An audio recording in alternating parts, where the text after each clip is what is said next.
धार्मिक न्यास बोर्ड के द्वारा आज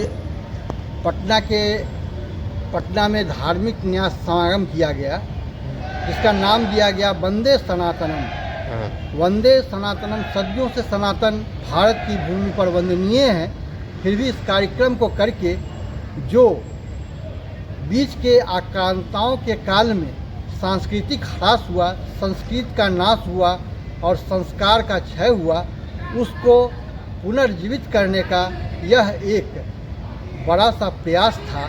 इसमें संस्था के अध्यक्ष, धार्मिक न्यास बोर्ड के अध्यक्ष प्रोफेसर रणवीर नंदन का प्रयास सराहनीय है और इस प्रयास से उम्मीद की जा रही है कि आने वाले समय में मंदिरों से गुरुकुल का संचालन किया जाएगा।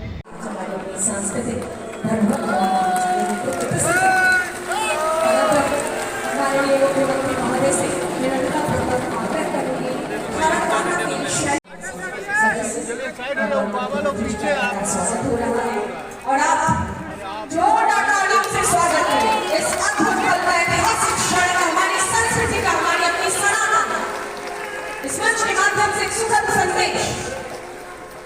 साथी मान्य लोगों के मंत्री बिहार श्री विजय कुमार साना जी के स्वागत के लिए मैं पुनः निवेदन करूंगी माननीय विधायक श्री भूषण ठाकुर जी से। सामने सटिए, सामने से माननीय मंत्री संसद सदस्य चौथे से लोग के स्वागत के लिए मैं श्री कुमार जी से आग्रह करूंगी। हमारे बीच जब से गठन हुआ और मुझे अध्यक्ष का दायित्व मिला और हमारे साथ 10 माननीय सदस्य भी साथ में मतलब कि सदस्य बने, तो हम लोगों ने एक विचार किया कि हमारे अंतर्गत लगभग 4,500 मठ हैं, मंदिर हैं, धर्मशालाएं हैं, तो आखिर हम लोग कौन सा ऐसा सकारात्मक काम करें जिससे कि समाज में एक संदेश जाए। और हम लोगों ने विचार किया कि जितने भी हमारे मठ और मंदिर हैं, धर्मशाला हैं, उनके पुजारियों को, महंतों को और जितने जो माननीय न्यास के सदस्य हैं उनके साथ बैठा जाए और बैठने के बाद एक कुछ प्रोग्राम्स हम लोग लें जिससे जनता के बीच एक रचनात्मक कार्य। तो हम लोगों ने लिया, हम लोगों ने 4 बिंदु बनाए। पहला कि आध्यात्मिकता जो है वह प्रत्येक और मठ मंदिर से और प्रखरता से लागू। तो हम लोगों ने किया कि भाई हर पूर्णिमा में, एक समय था कि हर घर में सत्यनारायण भगवान का पूजन होता था, हर अमावस्या में भगवती का पूजन होता था, तो मठ और मंदिर अपने कुछ एरिया को निर्धारित करें और उस एरिया में जितने भी आवास हैं, घर हैं, आबादी है, उनके बीच इन दोनों पूजा के बारे में बताएं और उसको पुनः जो है चालू कराएं। अब कम हो गया है। पहले क्या था कि आप सुनते होंगे कि भाई आज भाई कोई काम नहीं होगा, इस कारण आज घर में सत्यनारायण भगवान का पूजा है। ये बड़ा व्यापक था। वो एक संस्कृति लागू हो जाए जिससे कि एक कंसंट्रेशन हो आम समाज में। दूसरा एकेडमिक के सारे मठ और मंदिर हैं, वह एकेडमिक काम भी करें, गरीब बच्चों को मदद करें, गरीब बच्चों को यदि पाठ्य पुस्तक नहीं है वह मुहैया करावे अपने एबिलिटी के अनुसार। जिस मठ और मंदिर में आम जनता का ज़्यादा योगदान होगा तो ज़्यादा वो सक्षम होंगे, तो वो एकेडमिक काम भी मठ मंदिर से संचालित होना चाहिए। तीसरा सोशल, गरीब बच्चियों की शादी हो जाए। आज जो हमारे नेता मानवर नीतीश कुमार जी ने शराबबंदी लागू किया है वह और प्रखरता से लागू हो। अच्छी जो हैबिट्स है वह कम से कम मठ मंदिरों से और ज़्यादा पालन करने के लिए प्रचारित हो और गरीब बच्चियों की शादी हो। एक सोशल रिफॉर्म जो है वह वहाँ से आना चाहिए। चौथा कि हर मठ और मंदिर अपने प्रीमाइसेज में अखाड़ा रखे। पहले एक अखाड़े की संस्कृति थी। हम लोग भी अपने अर्ली लाइफ में खूब कुश्ती खेलते थे, अखाड़े थे, कुश्ती खेलते थे, शारीरिक रूप से स्वस्थ रहे। और ये हमें प्रेरणा मिली। मैं एक बार नालंदा गया, इधर ही अध्यक्ष बनने के बाद, वहाँ मनीराम बाबा का अखाड़ा है और किंवदंतियाँ है कि 1400 ईस्वी में बाबा मनीराम बाबा जो हैं कानपुर से आए थे नालंदा में, और वहाँ पर उन्होंने अखाड़ा बनाया। बहुत बड़े साधक थे और कुश्ती को प्राथमिकता देते थे। वहाँ अभी चढ़ावे के रूप में उनको लंगोटा चढ़ाया जाता है। उनको 4 शिष्य थे और उन्होंने चारों शिष्यों के साथ जीवित समाधि ले ली। अब आप सोचिए कितने बड़े साधक थे कि वह जीवित अवस्था में ही अपने प्राण को उन्होंने परमात्मा में विलीन कर दिया। तो बहुत बड़े अखाड़े बाज थे, कुश्ती खेलते थे और वहाँ पर अखाड़ा भी हमने देखा। तो हमने कहा कि भाई इसको जनता के लिए खोलिए। एक दिन जो उनका वार्षिक जो पूजा होता है खुलता है, तो मुझे इंस्पायरेशन हुआ कि हर मठ मंदिर के बगल में एक अखाड़ा होना चाहिए, स्पोर्ट्स एक्टिविटीज होना चाहिए। हमारे स्वामी विवेकानंद जी ने कहा था, भाई भारत के नौजवानों उत्तिष्ठ जागृत, उठो जगो, खेल के मैदान में जाओ, फुटबॉल खेलो। यदि लोहे के जैसे तुम्हारे भुजदंड होंगे तो भारत की ओर कोई माय का लाल देखने का साहस नहीं करेगा। ये शरीर की बात हो। इन चारों बातों को लेकर मैंने बिहार के सभी मठों में चर्चा चलाई और मुझे प्रसन्नता है कि मठों के जितने महंत, जितने पुजारी, ये सभी लोगों ने हमारी बातों को एप्रिशिएट किया, माना और कहा कि नहीं, यह जो रचनात्मक गतिविधि हम लोग निश्चित रूप से चलाएंगे। उसी क्रम में आज ये सारे लोगों को यहाँ पर बुलाहट हुई। अब रह गई बात कि हमारे मठों में भी बहुत दिक्कत है। मठों में भी समझिए कि बहुत चीज़ का अभाव है। तो उस अभाव को भी कैसे दूर किया जाए, उसके लिए भी एक बार हम लोग इसी प्रकार से बैठेंगे। उनको क्या कष्ट है, दिक्कत है, मेरे दिमाग में बात आई। आज हमने कहा देखिए होता क्या है कि साधना से ऐसे बहुत से साधक हैं। लोग कहेगा कि भाई साधक है तो कैसे बीमार पड़ गए। तो साधक जो होता है वह साधना करने के क्रम में वह कड़ा हठजोग करता है। हठजोग शरीर को कमजोर करता है। इतने बड़े रामकृष्ण परमहंस बाबा हमारे थे, लेकिन आप देखिए कितने सिद्ध पुरुष थे, लेकिन लास्ट में क्या हुआ कि उनको गले का कैंसर हो गया। बहुत से लोगों का वो ताप जो है सिद्ध महात्मा अपने ऊपर लेते हैं तो शरीर कमज़ोर हो जाता है।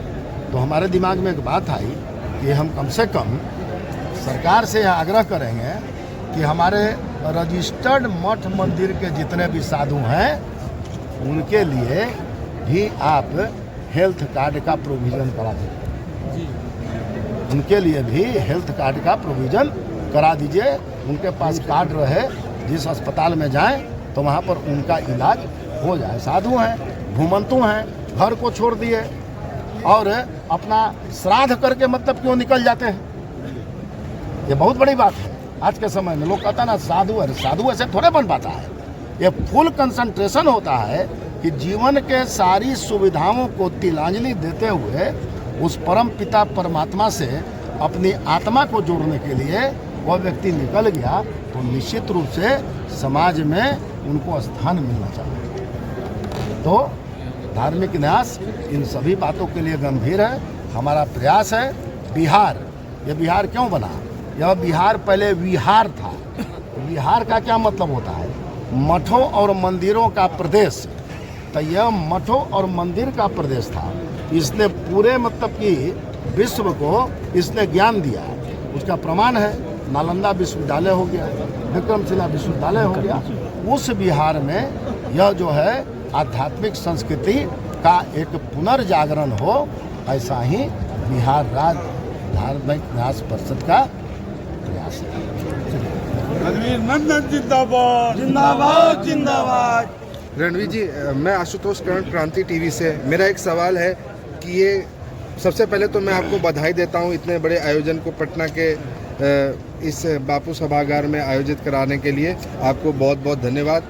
आपने इस कार्यक्रम में अखाड़ों के निर्माण की भी बात की, ये भी बहुत प्रशंसनीय बात है।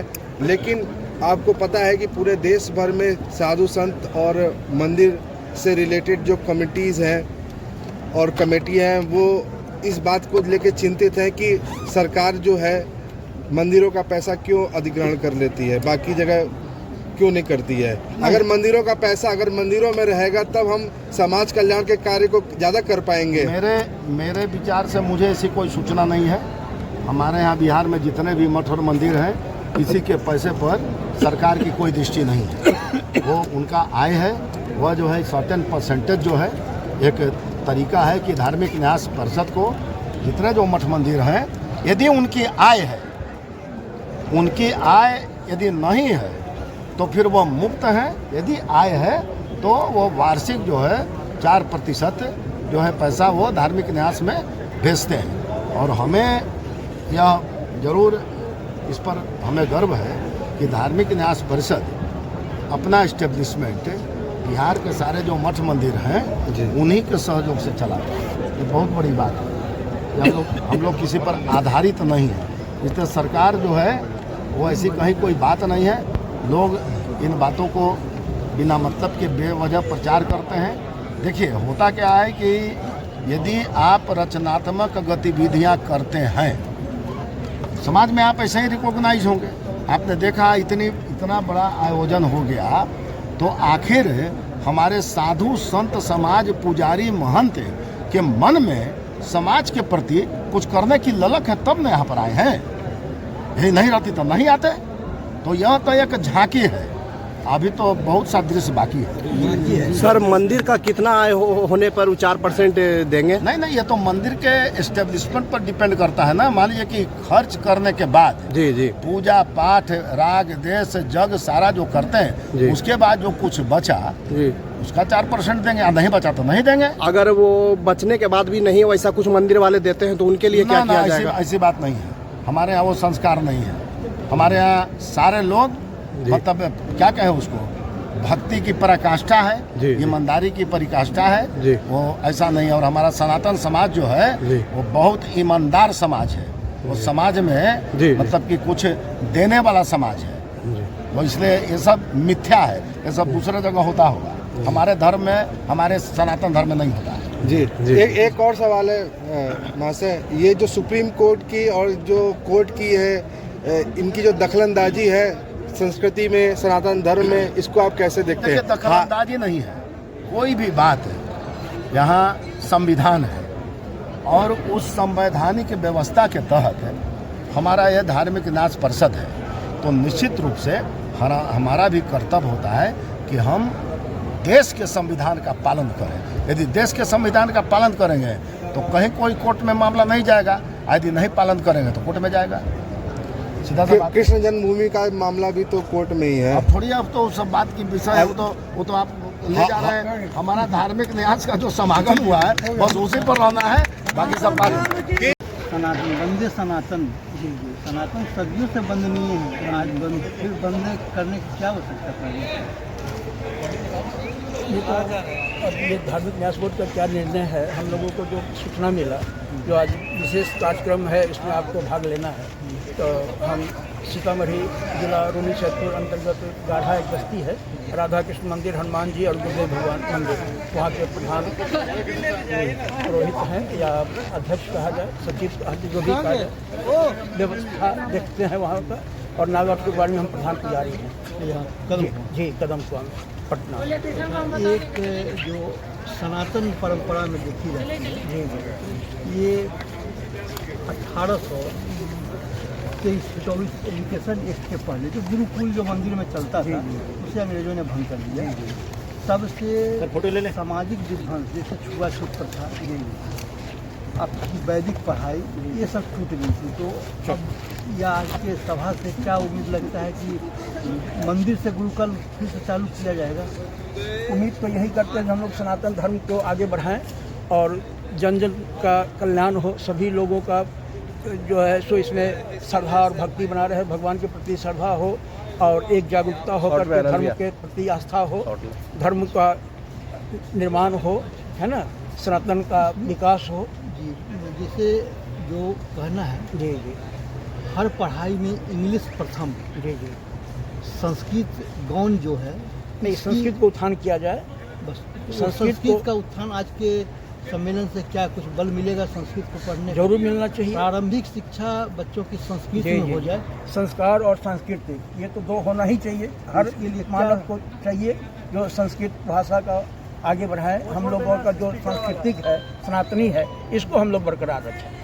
तो इसको करने के लिए संस्कृत शिक्षा जैसे पहले गुरुकुल मंदिर से चलाया जाता जी, था, जी, जी। उसको अंग्रेजों ने चलना बंद कर- चाहिए, चलना चाहिए। बंद करके 1824 एजुकेशन एक्ट नहीं, लाया। बंद नहीं होना चाहिए, चलना चाहिए। अब कैसे चलाएंगे इसका? ये तो आचार्य गुरु ही चलाएंगे ना, जहाँ के धर्माचार्य हैं, जगत गुरु शंकराचार्य जी हैं, आदि जितने भी प्रधान हैं। मंदिर की सभी परंपराएं, जी। अभिषेक करना, पूजा जी, करना, जी, सब पूजा होता है, पाठ लेकिन इत्यादि जो भी है इसका संचालन होना चाहिए वैदिक रूप से। शैक्षिक संस्कार सेवा होना चाहिए, गौ सेवा, संत सेवा, अतिथि सेवा, ये सब होना चाहिए। मंदिर का उत्थान होना चाहिए और इस तरह का विकास हो जो कि जन जन का कल्याण हो।